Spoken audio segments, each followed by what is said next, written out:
अतकरगाव ग्रामपंचायतीमध्ये 18 रुपयांची कामं केली नाही असा आरोप करणाऱ्याला माजी सभापती नरेश पाटील यांचे चोख प्रत्युत्तर. देवनावे गावात प्रचारादरम्यान विरोधकांना सडेतोड उत्तर. जिल्हा परिषद आणि पंचायत समिती निवडणूक शेवटच्या टप्प्यात आली आहे. महायुतीच्या वतीने प्रचार जोरात सुरू आहे. जिल्हा परिषदेच्या उमेदवार रेश्मा राजेश पाटील आणि पंचायत समितीच्या उमेदवार रोहिणी हेरम यांनी प्रचारात मुसंडी मारत प्रचारात आघाडी घेत जास्तीत जास्त मतदारांच्या संपर्कात आल्याने मतदारांचाही त्यांना पाठिंबा वाढू लागला आहे.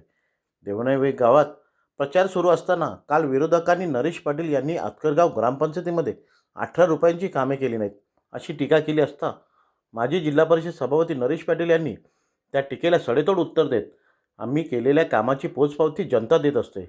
मी ओरडून ओरडून सांगण्याची गरज नाही. गावोगावी जेव्हा प्रचार करायला जातो तेव्हा नागरिक सांगतात की ही कामे नरेश पाटील यांच्या कार्यकालात झाली आहेत. त्यामुळे गावांमधील मतदारांचा आम्हाला चांगला प्रतिसाद मिळत आहे. सर्वांचे प्रेम मिळत आहे आणि या प्रेमाच्या जीवावरच आम्हाला निश्चितच विजय मिळणार असे वक्तव्य केले. जिल्हा परिषद आणि पंचायत समितीच्या या प्रचाराच्या अंतिम टप्प्यामध्ये आपण आहोत आणि गावोगाव फिरत असताना आपण पाहत असाल, आता इथे बघा उत्स्फूर्तपणे सर्व कार्यकर्ते, शिवसेना असेल, भारतीय जनता पक्ष असेल किंवा RPI असेल, सारे मिळून एक दिलाने काम करत आहेत. आणि या मतदारसंघामध्ये फिरत असताना जनतेचं जे प्रेमाचं जे आपुलकीचं जे नातं जोडलेलं आहे त्या जोरावर या गावोगाव फिरत असताना आम्हाला चांगला प्रतिसाद मिळत आहे. आणि काही ठिकाणी काही लोक चर्चा करत असतात. मी फार काही या गोष्टीवर बोलायला इच्छुक नसतो, पण एखाद्याने काही बोलावं म्हणून ते आम्ही ऐकत जावं असं पण माझं पद्धत नाही आहे. ह्या लोकांना मी विचारू शकतो की ज्यांनी मला काल कोणीतरी सांगितलं की अतकरगाव ग्रामपंचायतीमध्ये नरेश पाटलांनी 18 रुपयाची सुद्धा कामं केली नाही आहेत, तर आताच माझ्या मित्रांनी ती यादी वाचून दाखवली. आपल्याला सुद्धा ती मी यादी फॉरवर्ड करतो आणि आपण तीही प्रसिद्ध करावी की त्या ग्रामपंचायती, एकट्या अतकरगाव ग्रामपंचायतीमध्ये किती मोठ्या प्रमाणात आपण कामं केलेली आहेत. परंतु या कामांची पोचपावती जनता देत असते. मी ओरडून लोकांना सांगण्याची काही गरज नाही मी काही कामं केलेली आहेत. गावोगाव गेल्यानंतर त्या गावातील लोक आम्हाला सांगतायत की हे काम नरेश पाटलांच्या कालावधीमध्ये झालेलं आहे.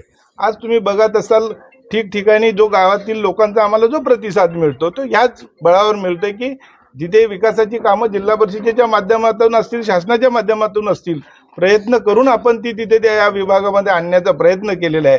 आणि म्हणून लोकांचं प्रेम आम्हाला मिळतंय आणि या प्रेमाच्या जोरावर आम्ही निश्चित या निवडणुकीमध्ये यश संपादन करू. जिल्हा परिषदेचा शिक्षण, आरोग्य आणि क्रीडा सभापती असताना जिल्ह्यामध्ये काम करण्याची संधी मिळाली. पण हे काम करत असताना आपल्या तालुक्यात, आपल्या विभागामध्ये जास्तीत जास्त विकास निधी आणून जास्तीत जास्त चांगली कामं कशी करावीत यासाठी माझा प्रयत्न राहिला. आणि आपण पाहत असाल की इथे पाली फाट्यावर पेन खोपोली रस्ता असेल, पाली खोपोली रस्ता असेल किंवा मुंबई पुणे एक्सप्रेस हायवे असेल, या सेंटरला आपण इथे एक जिल्हा रुग्णालय उभारण्यासाठी जी जागा उपलब्ध नव्हती ती जागा आपण देवनावे ग्रामपंचायतीच्या माध्यमातून त्यावेळी मंजूर करून घेतली कलेक्टरकडून आणि त्या ठिकाणी ते हॉस्पिटल व्हावं म्हणून प्रयत्न केले आणि त्याच्यासाठी निधी मंजूर करून घेऊन ते हॉस्पिटलचं काम देखील सुरू झालेलं आहे. अशाच अनेक प्रकारची कामं असतील, पाणी पुरवठ्याच्या योजना असतील किंवा तुम्ही आज एक विठ्ठल मंदिरावर जिथे जाल तिथं दशक्रियेचा विधी होतो, अशा प्रकारचं सभागृह तिथे उभं करून तिथे आज लोकांना सुविधा उपलब्ध करून दिलेली आहे. त्यामुळे लोक आपल्याला तिथे भरभरून आशीर्वाद देतात. तिथे गेल्यानंतर निश्चित आपलं नाव काढलं जातं.